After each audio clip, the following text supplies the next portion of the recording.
What's going on, YouTube? I just wanted to do something a little different today and make a kind of a compilation of all the bad movies I have. I've been noticing dudes like Rambo Raff reviewing a lot of weird movies, and a guy doing like Phantasm. He's not really reviewing weird movies, but he started doing this B movie thing, and his reviews are always really well done, as I've said in the past. And I also wanted to turn you guys on to this other guy who does really obscure, weird kind of B movies like that. He's called DVD Movie Buffer, and I'll put plugs up, plugs, so you can go check out their channels and stuff. So yeah, I just wanted to see if you guys could turn you on to some weird movies too. I'm gonna do some VHS. I've got a bad VHS movie like this movie called Transmutations, which is a really early Clive Barker kind of movie about killer mutants and scientists. It didn't really make a lot of sense. It wasn't that great a movie, but it was kind of cool because it was a Clive Barker joint.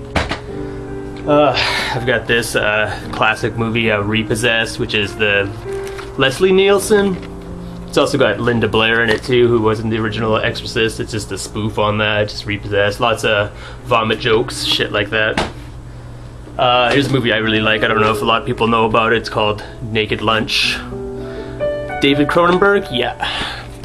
It's about, I don't know, it's a pretty druggy movie. It's the kind of movie that'll make you seem like you're on drugs and you watch it. It's got big bugs that turn into typewriters. It's about a writer, and he's got a drug addiction to bug powder, I guess, and he acts like an exterminator to get drugs. It's very weird. I really like that movie though. I got this weird kind of documentary about guys who hoard movies, and they hoard records and stuff. Like some of these people, they go to these guys' apartments and it's just wall-to-wall records and stuff, like Rambo Raff times a million. Like, he's got so much stuff, and they go to all these people all over the world. And it's actually the guy doing the movie is actually a big vinyl buff too. Like, he's one of those obsessive compulsive types who buy a lot of records. It's kind of a sad movie. It's kind of a downer, but it's pretty cool. It's very interesting to see all those guys' records. I don't know, because I'm one of those, but I don't think I have a problem that I want to solve. Here's a movie that I had in my spank bank for a long time that I rented a bunch of times when I was like 12 or 13. When my parents are out of town, you go rent Angel Eyes. It's some like weird softcore, borderline porn. Who's the guy in it? Oh yeah, Eric Estrada's in it too. But yeah, some pretty hot titty shots. I don't know. Here's a really bad movie of Jesse the Body Ventura called Abraxas. I think they're trying to hunt down a cyborg or some shit. Ecological Suicide, Senseless War, Good versus Evil, Abraxas, kind of stunk. Gorgo is just a really bad Godzilla knockoff. It's black and white, sucks. Here's another pretty bad movie. We're on a bad movie roll right now, Psychomania. It's a really old movie from, does it say 1985? Oh, that's not very old at all. But yeah, it's just about a killer zombie motorcycle gang. It's pretty interesting. It's kind of funny. I got a few laughs out of this one. But yeah, overall, not that great. Here's I don't know if this is really underground. Brain Scan. We all know Brain Scan, eh? We also know No Holds Barred. I just got this at a flea market not too long ago. It's pretty awesome. I like the scene where Hulk Hogan made that guy pee. Here's a pretty old movie called Suspiria. It's about witches, a witch university. Has a really cool soundtrack by Ennio Morricone, that Italian composer guy. Yeah, Witch College. It's pretty neat. Here's a good B movie about, I think, a family of killer cannibals are living in the Arctic, Blood Tracks, and there's a party there. It's got a really good 80s band if you can find it. What the fuck was the name of it? Oh, man. If I find it, I'll post it, because it had this cool 80s band and 80s music and stuff. Kind of like on Night Train to Terror. I'm kicking around. Here's a movie that's kind of weird, kind of really low budget. I guess a monster's living in a mine. It's called The Strangeness, and these kids go investigate the mine with a monster in it. It's basically it. Here's a movie I didn't get around to seeing yet. Eyes on Fire. It's a really big case. Horror movie, 1987. Witchcraft, hangings, horror, and magic. Here's a movie about Owen Wilson being a serial killer. Minus Man. It's kind of neat. Had a good story. Janine Garofalo's in it too.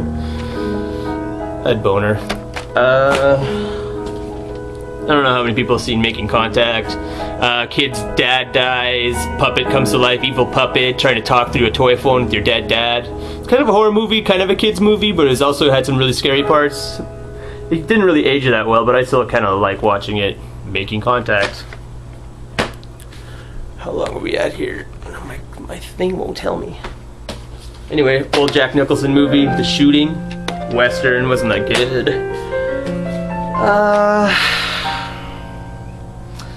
Lisa Bonet? Lathe of Heaven. Why did I get this again? Anyway, it's about a guy who goes see a therapist and they got this new technology where they can actually like shape your memories and stuff like that, and he slowly starts taking his patient's life and vice versa. It's kind of a psychological movie.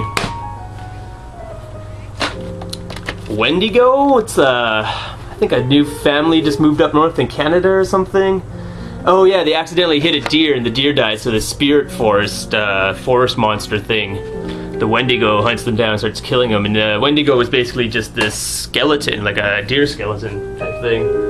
Here's a movie I didn't finish. I started watching it, The Dead Hate the Living. It's just about these film crew making a horror movie, and then they find a dead body and they decide to use it in their movie and it comes to life. But it's really horrible, really bad movie. Here's a cool little animation movie that's kind of like the heavy metal animation of the 80s. That movie has the same kind of like psychedelic cartoon animation kind of stuff. Really weird story. I forget most of it because it's kind of a psychological, trippy kind of movie. The Council of Women hold court and decide to send Sylvia and blah blah blah. Yeah, it had a whole bunch of jargon and metamorphosis and stuff, aliens and monsters. It was really cool. I really liked it though. It wasn't a very linear storyline. Gate 2, they open up a gate, demons come out, kind of like Goonies, pretty cool. Has a nice little nerd main character that I liked.